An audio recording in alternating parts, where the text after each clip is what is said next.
Mesmo quando a radiação tem aplicações para fins pacíficos, a negligência humana consegue fazer isso se tornar um problema letal.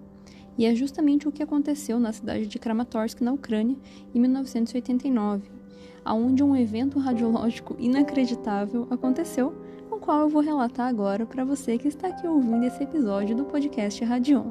Então, acompanhe comigo essa história muito estranha.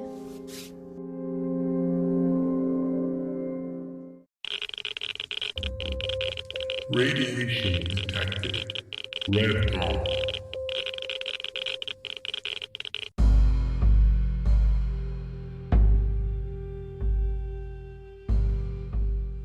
Olá, meus irradiados! Como vocês estão?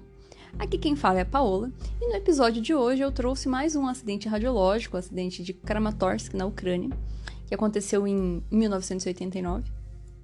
E eu acho muito interessante, eu gostaria até de compartilhar com vocês, que esse acidente, por ter acontecido há um tempo atrás, por ter acontecido lá na Ucrânia e tudo mais, não tem muita informação sobre isso em português. Então eu tive que me aventurar em encontrar essas informações em russo. Mas, por sorte, hoje em dia, na época que a gente vive, é tão fácil a gente ter acesso à informação com todas as ferramentas da internet que eu consegui achar muita coisa.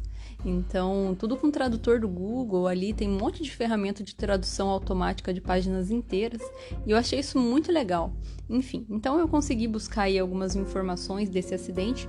Não tem tantas informações quanto outros que eu já ouvi falar, porque não tem um reporte oficial feito pela Agência Internacional de Energia Atômica, mas dos relatos que eu consegui encontrar, pelo menos eu achei um pouco de literatura científica que descrevia dosimetria e análise desse caso, então, de fato, eu sei que ele aconteceu, né? A agência tem o registro de acontecimento, mas não tem o descritivo.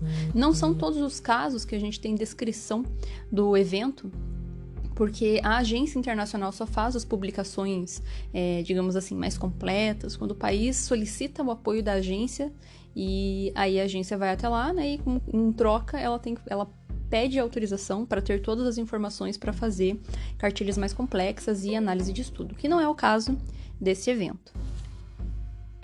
Mas, de qualquer forma, tem bastante informação, pelo menos, que dá pra gente contar aqui e conversar sobre isso. Então, esse acidente, na verdade, apesar dele ter sido relatado em 1989, ele já começa no final dos anos de 1970. Lá na Ucrânia, existia uma pedreira de granito e cascalho que ficava numa cidade que chama Karansk, que era vizinha de Kramatorsk, e essa pedreira, para conseguir verificar a densidade das rochas do qual eles iam fazer a extração, eles faziam a mensuração de densidade com um medidor radioativo. Era um medidor que tinha uma cápsulazinha de Césio-137 que emite radiação gama, justamente para que essa radiação possa passar pela estrutura do solo. E a partir da atenuação dessa radiação, ou seja, do quanto que absorve, do quanto que permite passar, eles conseguirem analisar a densidade para ver de qual parte do solo eles vão fazer a extração do granito, do cascalho e tudo mais. Então, assim, essa fontezinha era uma fontezinha realmente muito pequenininha, era tipo 4 por 8 milímetros, tinha uma atividade considerável e uma taxa de dose também, era consideravelmente radioativa, né? Informações técnicas. Ela tinha uma atividade de 1,4 curie e uma taxa de dose de 1,7 sievert por hora. Então, assim, traduzindo, é bastantinho. Tem um potencial de risco. Mas, ok, né, normal, muitas pedreiras possuem esse equipamento. É um equipamento bem estruturado, bem seguro, que, de modo geral, não traz nenhum problema para os operadores ou para as pessoas, de modo geral. Só que o que aconteceu? Em um dado momento, essa fonte acabou se desprendendo do equipamento por alguma razão. Não sei se por mau uso ou não sei se por falta de manutenção do equipamento. E ela acabou se perdendo nessa pedreira.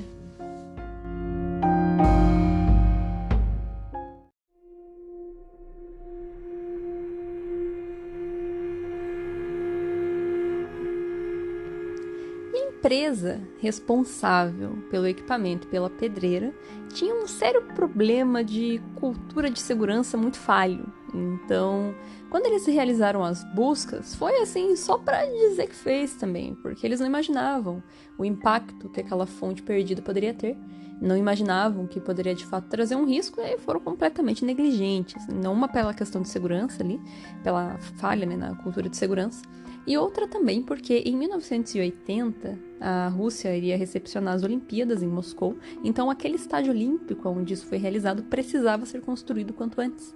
E eles extraíam o granito para fazer as britas dessa pedreira. Então eles não conseguiram cessar o trabalho e eles continuaram trabalhando, e o que é completamente incorreto, isso não deveria ter sido feito. Mas eles fizeram. E, assim, o local onde eles sabiam que a fonte havia sido usada pela última vez já tinha sido... As rochas já haviam sido extraídas, porque com os dados eles já haviam feito a afirmativa de que, pela densidade, era uma região que deveria ter extração. Então, essa fonte estava perdida no meio de um monte de pedra. Até você achar, era muito difícil de encontrar. Então, eles meio que deixaram por isso mesmo e tocaram barco. Só que o problema é que essas britas extraídas do granito dessa pedreira, elas não eram usadas apenas para fazer o estádio, elas também foram utilizadas em construção civil, ou seja, para fazer casa, prédio, apartamento, coisas do tipo. Em 1980, um edifício que era localizado em uma rua que eu não sei pronunciar o nome, gente, porque eu não falo russo, mas é assim, Kantemirovtsiv, alguma coisa nesse sentido. Hoje tem um outro nome, inclusive, que a gente consegue até encontrar no Google Maps. Eu fiz essa busca ontem, por curiosidade. Eles trocaram, acho que já para não ficar, com aquela história marcada e tudo mais. Então, era o edifício 7, prédio 7, apartamento 85. Um condomínio ali que foi inaugurado, um prédio que foi inaugurado, novinho. Então, nesse apartamento 85, uma família se mudou. Essa família era composta por uma mãe e 2 filhos jovens ali, um casalzinho, um menino e uma menina. Só que daí, em 1981... a adolescente, eu não sei se 18 anos é adolescente, pra mim parece tão jovem, mas a jovem adulta de 18 anos, a filha, ela de repente desenvolveu um caso de leucemia linfocítica, bem específico, muito raro e também bem letal, e morreu, assim, do nada, simplesmente morreu. Era uma pessoa saudável e, adquiriu essa condição e acabou morrendo, misteriosamente. Mas aí, no ano seguinte, o filho dessa mulher, então o irmão da menina, que tinha 16 anos, também desenvolveu leucemia linfocítica e acabou morrendo. Isso foi em 82. E no final de 1982, a mãe desses 2 jovens acabou morrendo também de leucemia. Os médicos acharam que isso tudo era um forte indicativo de que era uma condição genética, uma condição hereditária, e ficou por isso mesmo. Ninguém nunca poderia desconfiar o que poderia ter causado essa doença, senão uma condição genética. Então, um tempo depois, esse apartamento foi posto para vender novamente, e uma outra família se muda, também com 2 filhos, só que 2 meninos agora, e de repente, o menino mais velho fica doente e morre, e isso em 1987 já. E também morre de leucemia, enquanto que o mais jovem fica gravemente doente, e até em 89 ele acaba morrendo também. Então, assim, foi essa sucessão de morte, e curiosamente, todas essas pessoas acabavam morrendo de leucemia linfocítica, que é uma situação muito específica. E o pai desses meninos, ele foi fazer o desmonte ali do quarto, porque, tinha que desmontar.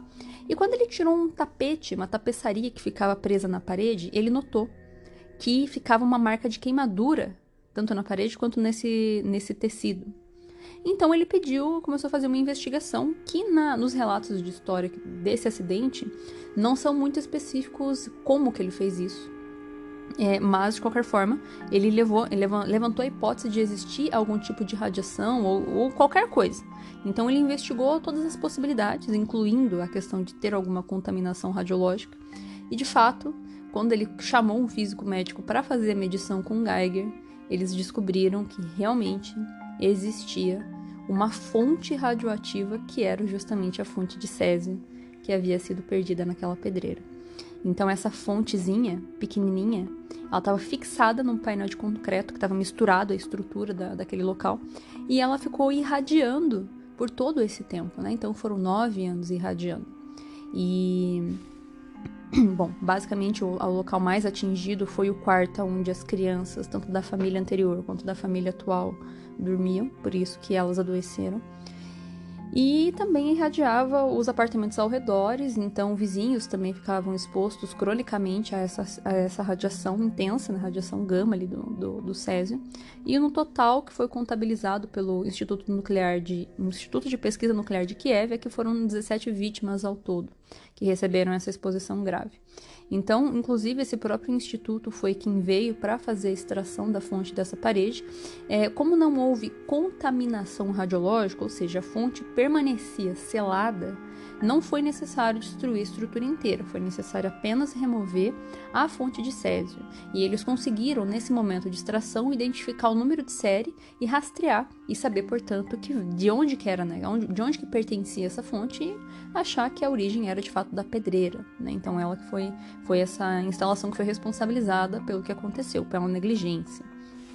Inclusive, até eles acharam que poderia ser uma fonte de cobalto, mas em decorrência do tempo de meia-vida, do tempo da energia daquela fonte, eles sabiam que era césio. E, inclusive, a Inspetoria Estatal de Regulamentação Nuclear da Ucrânia, que foi lá para fazer toda uma investigação e entender o que aconteceu, por que foi permitido, né? Como que foi possível uma fonte de radiação tal como aquela ser perdida, não localizada e ter ficado por isso mesmo, né? Então, enfim, uma história muito complicada. Mas o pior de tudo foi na época, né, em que isso aconteceu, a radiofobia, que nós chamamos, que é esse medo, esse preconceito absurdo relacionado à radiação. Então, mesmo após a fonte ter sido extraída, as pessoas não acreditavam que não havia radiação naquele local, então foi muito desvalorizado, inclusive, novamente pontuo, acho que essa é a razão pela qual a rua trocou de nome, para não ficar com essa marca histórica, né, e todo esse preconceito. E as pessoas achavam que estava irradiado, então existia muito preconceito. Isso sempre acontece em eventos radiológicos, né, esse medo excessivo, porque as pessoas não compreendem. Mesmo que os especialistas façam as aferições, mesmo que eles façam as monitorações e mostrem por A mais B que não há radiação, que não houve contaminação, porque a fonte não foi violada, né, então ela continuou selada, não dispersou o césio, as pessoas não acreditavam e, enfim, né, tem toda essa problemática em torno dessa questão.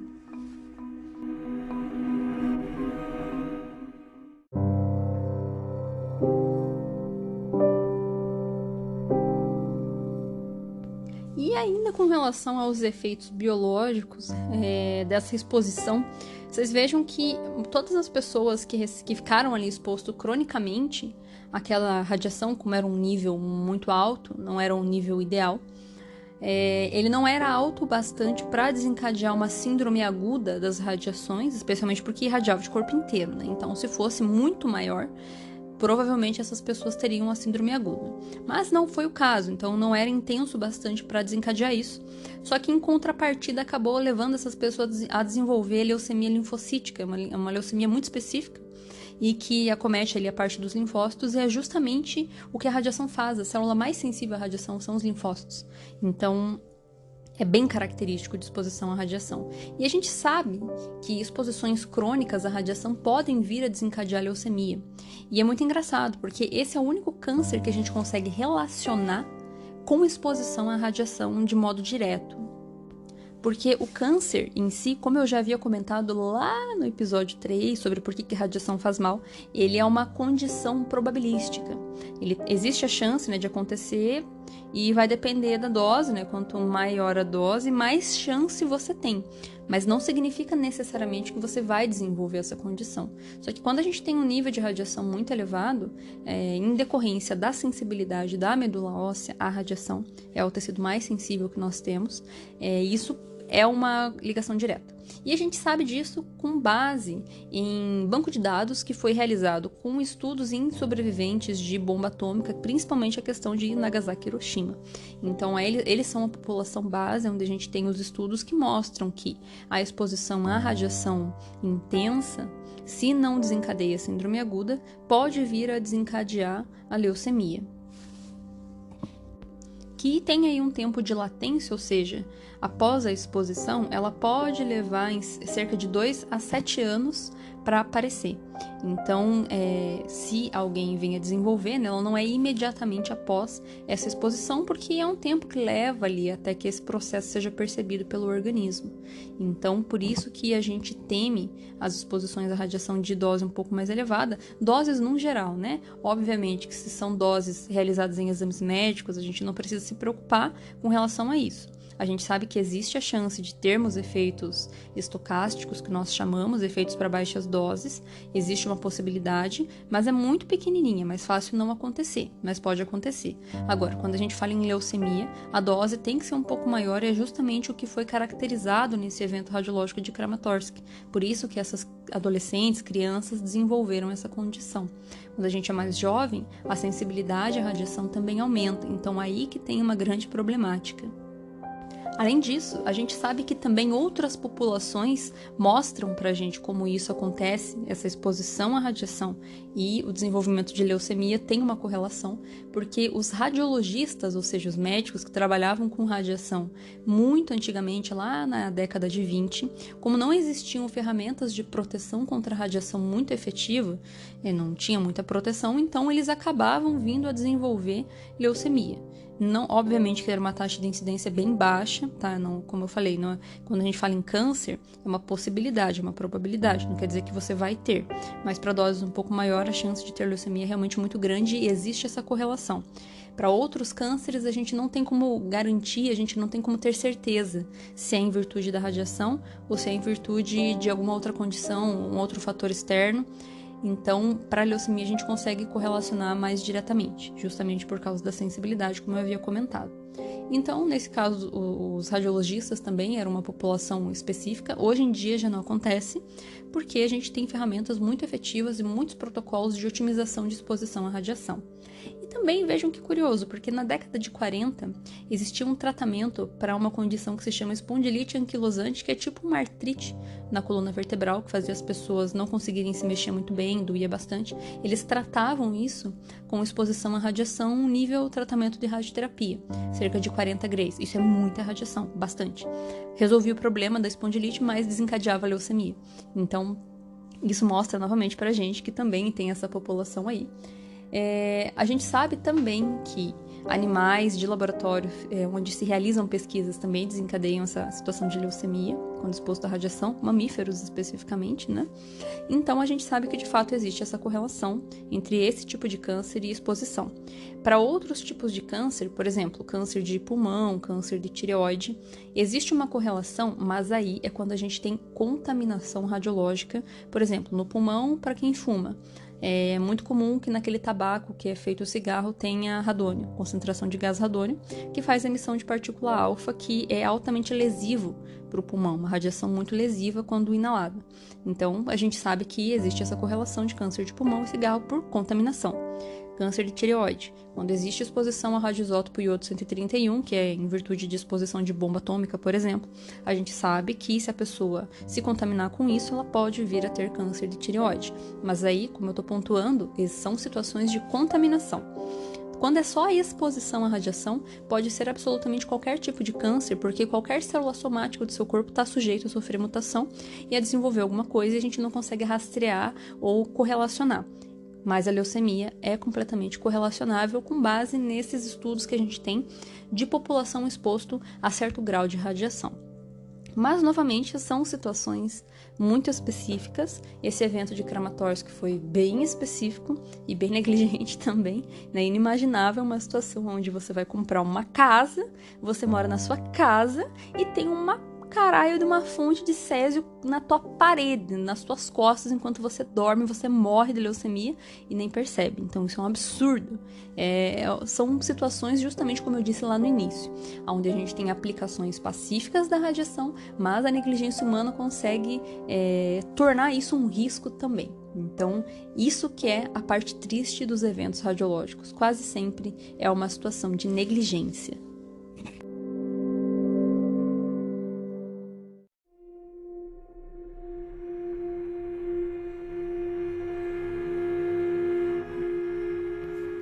Bom, pessoal, então esse foi o evento radiológico, o acidente radiológico de Kramatorsk. Realmente é um acidente ali que tem informações muito sucintas, bem breves, não consegui encontrar muito mais informações do que isso, mas caso você saiba alguma coisa e você queira acrescentar, você pode me mandar uma mensagem pelo Instagram ou pelo e-mail, né? O Instagram é Radiação para Leigos, e o e-mail é radiaçãoparalegos@gmail.com. Só me mandar uma mensagem ali que eu respondo tão logo seja possível, e estou aberta a sugestões para assuntos e temáticas que vocês queiram que eu discuta aqui. Muito obrigado por ter ouvido e nos vemos no próximo episódio.